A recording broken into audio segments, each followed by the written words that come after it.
I think STEM is a very beautiful concept, and I appreciate the government of India that they have brought Atal Tinkering Lab to the schools.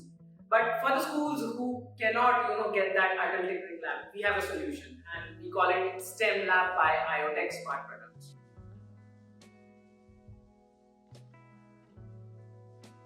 Okay नमस्कार दोस्तों, मेरा नाम देवांश राघव है। मैं IoT take smart company से हूँ। Basically हम stem lab setup करते हैं। स्टेम जो है आपकी साइंस, टेक्नोलॉजी, इंजीनियरिंग, मैथ, इस टाइप की एक लैब है जिसमें IoT, रोबोटिक्स, AI इस तरीके की टेक्निक से चीज़ों को पढ़ाया जाता है व सिखाया जाता है। बेसिकली ये लैब स्कूल्स के अंदर सेट होती है, जहाँ पे हम स्कूल्स को स्किल एनहेंसमेंट के लिए मौका देते हैं कि वो अपने बच्चों को AI, robotics, IoT enabled kits पर ट्रेन करें, उनसे रिलेटेड चीज़ों को बताएं। इलेक्ट्रॉनिक्स जो कि आजकल एक बूमिंग इंडस्ट्री है, उससे उनको रूबरू होने का मौका मिले।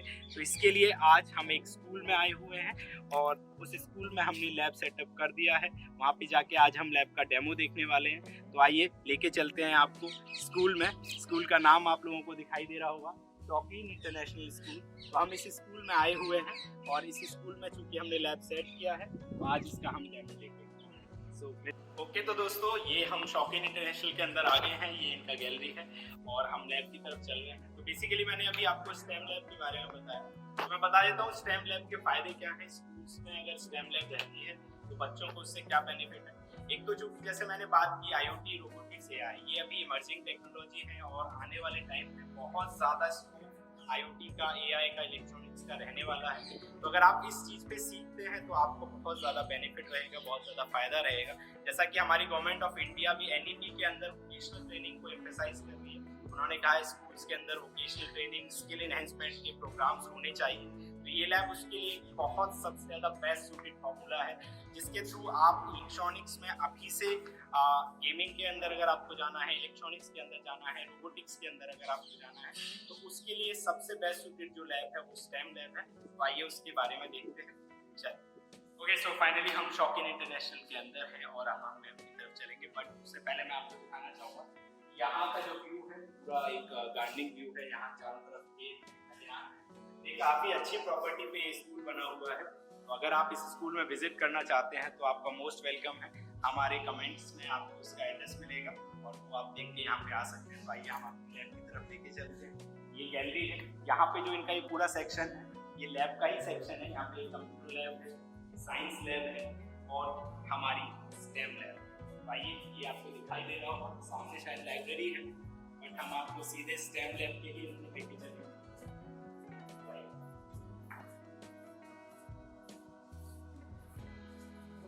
This is our STEM lab. जैसा कि मैंने आपको स्टेम के बारे में पहले भी बताया, stem is your science, technology, engineering and math. ये स्टेम की एक एब्रिविएटेड फॉर्म है ना, एक एक्सपेंडेड फॉर्म है। अगर आपको स्टेम को समझना हो तो उसमें आप साइंस के बारे में समझते हैं, टेक्नोलॉजी के बारे में समझते हैं, इंजीनियरिंग के बारे में समझते हैं, मैथ्स के बारे में समझते हैं। भाई इसको ही हम थोड़ा सा डिटेल में देखेंगे। मैं आपको लैब के अंदर लेके चलता हूँ।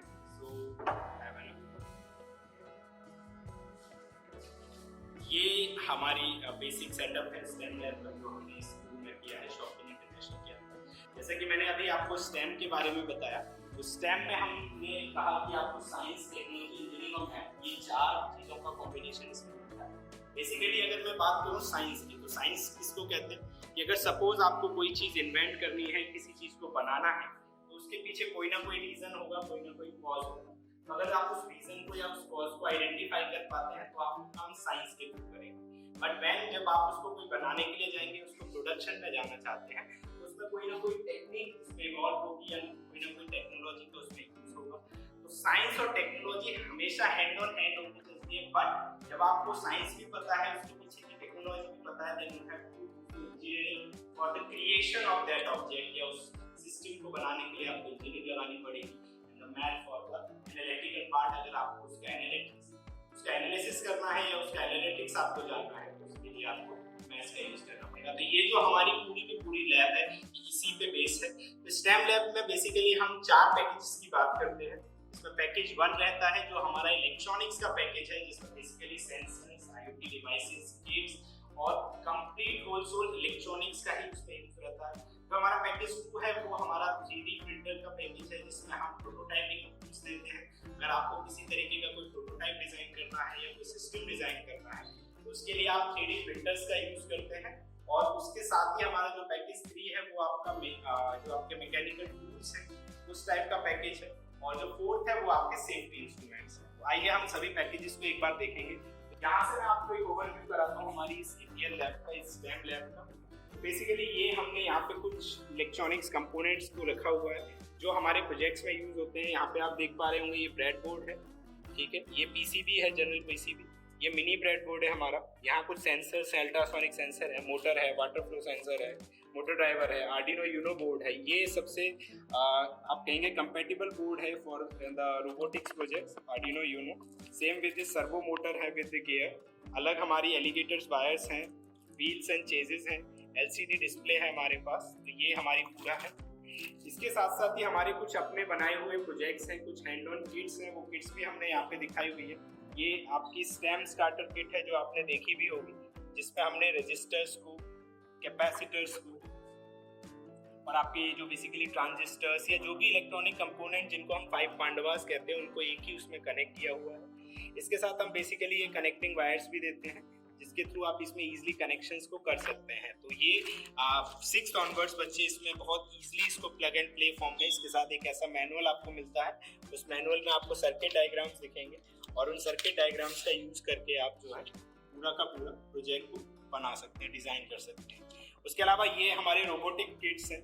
ये हमारी एक रोबोटिक किट है जो बेसिक किट है हमारी।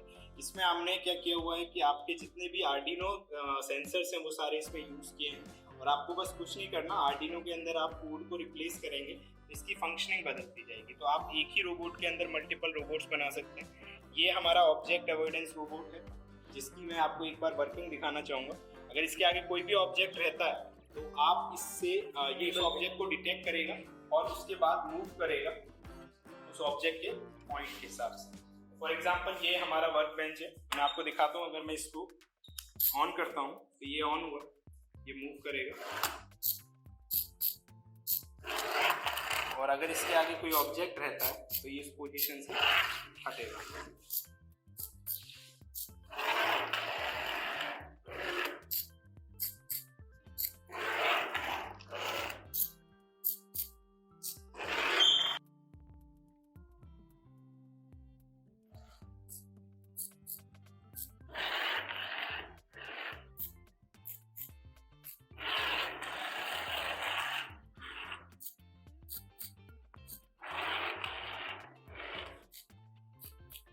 सो ये अभी आपने इसकी वर्किंग देखी कि ऑब्जेक्ट अवॉइडिंग किस तरीके से काम करता है। इसके साथ ही जो मैंने आपको स्टैम्प किट बताई, ये उसका बॉक्स है। ये स्टैम्प किट में हम क्या क्या चीज़ें देते हैं। इधर जो आप देख रहे हैं ये हमारा शोल्डरिंग स्टेशन है। ये पूरा का पूरा यहाँ पे इलेक्ट्रॉनिक्स का शोल्डरिंग स्टेशन है। एक साथ ही हमने 4 शोल्डरिंग स्टेशन दिए, तो एक साथ यहाँ पे 2 8 अगर 2 के बैच में हम देखें तो 10 बच्चा इसमें जो है शोल्डर कर सकता है, जिसमें आपको शोल्डरिंग आयरन दिया हुआ है। ये शोल्डरिंग विक है हमारी, डी शोल्डरिंग विक, PCBs हैं जो हमारे अलग अलग कंपोनेंट्स हैं, सेंसर्स हैं, वो यहाँ पे रखे हुए हैं। तो ये बेसिकली आपके जो ये आपको मिला है ये पूरा शोल्डर बोर्ड है, पैड है, इसका आप यूज़ करते हैं। ये आपका पूरा बोर्ड लोकेशन एरिया, यानी कि यहाँ पे आपकी PCB रहती है। इसके अलावा जो भी स्क्रूज आप यूज़ करते हैं वो यहाँ रख सकते हैं। इसमें अलग अलग पार्ट्स एंड कंपोनेंट्स को आपको इसमें रखा जाता है। जो सेंसिटिव कंपोनेंट्स हैं आप इसमें रख सकते हैं, उनको बंद कर सकते हैं अगर आपके कुछ सेंसिटिव कंपोनेंट्स हैं, और उसके अलावा अलग टूल्स इसमें रहते हैं। तो ये बेसिकली शोल्डरिंग स्टेशन है, और शोल्डरिंग करने के लिए शोल्डरिंग पैड का और इस तरीके के सेटअप का पूरा यूज़ किया जाता है। यहाँ पे भी आप देख रहे होंगे मल्टीमीटर है। अगर आपको किसी भी कंपोनेंट की चेक करना है कि वो वेदर इट इज वर्किंग और नॉट, या so this is the multimeter. तो इस तरीके से आप इसकी चाहे तो कंटिन्यूटी अगर आपको चेक करनी है तो उस रूप में भी आप इसको चेक कर सकते हैं।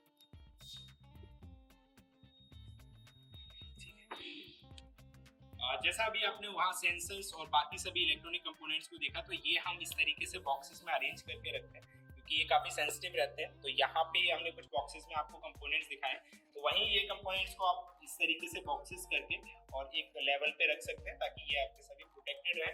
इनके ऊपर आप देखेंगे कि हमने इस तरीके से चिट्स को भी लगाया हुआ है ताकि आप इजीली इनको आइडेंटिफाई कर सकें कि कौन सा कंपोनेंट है और किस तरीके से यूज करेंगे। ये बेसिकली हमारी आर्डिनो किट है जिसमें हमारे पास जो मल्टीपल सेंसर्स है 38 सेंसर्स हमने इसमें दिए हुए हैं अलग अलग पर्पज में, जिसमें हमारे पास आप कह सकते हैं ये आपका एलईडी सेंसर है पूरा का पूरा, है ना। ये बजर का आपका मॉड्यूल है, यहाँ पे बजर मॉड्यूल है हमारे पास।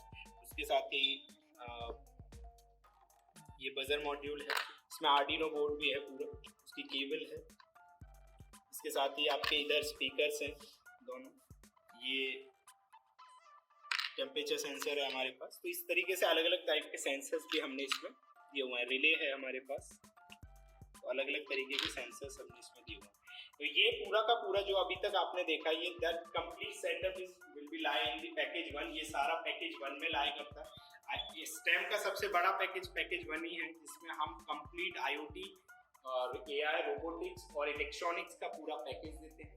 इसके बाद अगर मैं आपको पैकेज 2 की तरफ लेके चलूँ, पैकेज 2 में जो हम दे रहे हैं that particular is the rapid prototyping tool. इसमें प्रोटोटाइप डिजाइन करने के लिए हम इक्विपमेंट और टूल्स इसमें इनेबल करते हैं, सेटअप करते हैं, जिसमें आपको ये 3D प्रिंटर दिखेगा। बेसिकली 3D प्रिंटर ये हमारा प्रोटोटाइप टूल का पार्ट है। इसमें आपको पूरा कंप्लीट 3D प्रिंटर मिलेगा। उसके साथ ही उसके जितने भी जो फिलामेंट्स है वो भी मिलेंगे आपको, 3 अलग अलग कलर के फिलामेंट्स इसमें मिलेंगे। और उसके साथ ही आप देखेंगे इसमें आपको किस तरीके से प्रिंटर को ऑपरेट करना है, उसकी वर्किंग, ये सारा भी सिखाया जाएगा। तो इसकी मेंटेनेंस की भी हमारी तरफ से ही कॉस्ट रहती है अगर आप स्टेम लैब सेटअप कराते हैं। जैसा कि ये प्रिंटर है, अभी हमने एक जॉब को परफॉर्म किया है इसमें, और अगर मैं आपको दिखाऊं तो ये जॉब हमने यहाँ पे बनाई है, ये यहाँ पे रेडी हो गई है जॉब बन के। तो बेसिकली ये मिक्की माउस का कैप हमने एक डिज़ाइन किया है। तो आई होप अभी ये टाइट है तो अभी नहीं निकलेगा, इसको हम भी रहने देते हैं। तो ये पूरा 3D प्रिंटर है, इसका एक ओवरव्यू आप ले सकते हैं, देख सकते हैं।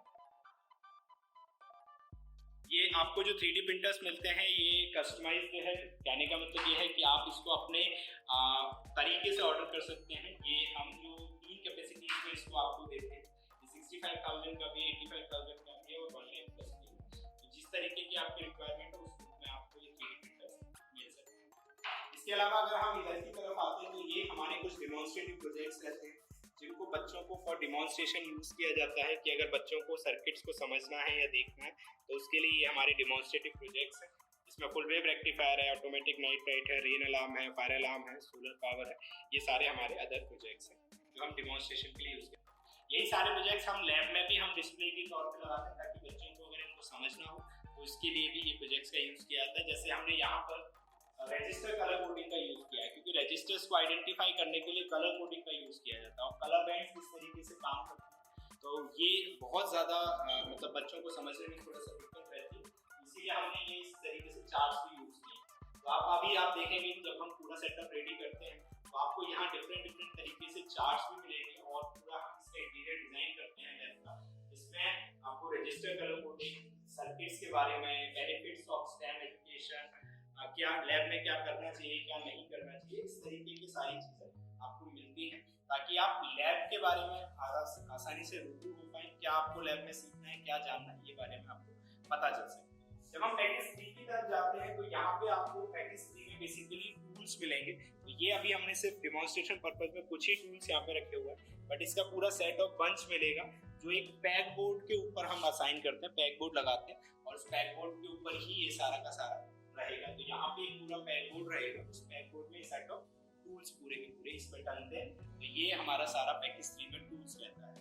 जब हम पैकेज 4 की बात करते हैं तो पैकेज 4 में बेसिकली सेफ्टी इंस्ट्रूमेंट्स रहते हैं, क्योंकि किसी भी लैब में अगर आप रहेंगे तो सेफ्टी जरूरी है। तो ये अभी एक ही फायर एक्सटिंग्विशर है हमारे पास, इसमें fire extinguisher plus gloves, mask, जितने भी सेफ्टी इक्विपमेंट है वो सारे के सारे पैकेज 4 में दिए जाते हैं। तो ये चारों हम स्टेम में पैकेज देते हैं। उसके अलावा हमारे पास, जैसा मैंने आपको बताया कि हम एडिशनली क्या चीज आपको स्टेम लैब अगर आप सेटअप कराते हैं इस तरीके से तो आपको क्या उसमें एक्स्ट्रा और दे सकते हैं। उसमें हम जो आपको एक तो हमारी किट जिसको मैंने अभी आपको दिखाया, इस तरीके की IoT किट है, ये हम आपको बनी हुई किट देंगे, मैन्युफैक्चर रेडीमेड किट जिसमें बच्चे ट्रेनिंग करना सीख सकें। इसी तरीके से ये रोबोटिक किट है, ये भी आपको बनी हुई मिलेगी other than these all packages और कंपोनेंट। और इसी तरीके से आपके हमारे पास अदर जो भी प्रोजेक्ट्स हैं वो सब बने होंगे।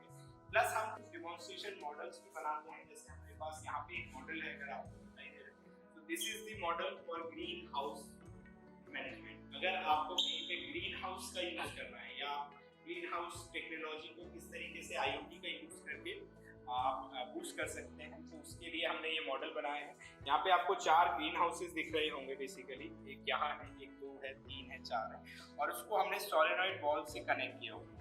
और हम सोलेनॉइड बॉल्स को मोबाइल ऐप से कनेक्ट करते हैं और मोबाइल ऐप से 1 बाय 1 करके इस सब में हम पानी को कंट्रोल कर सकते हैं। बेसिकली ड्रिप इरिगेशन है। तो स्मार्ट इरिगेशन का एक मॉडल है ग्रीन हाउसेज के लिए किस तरीके से काम।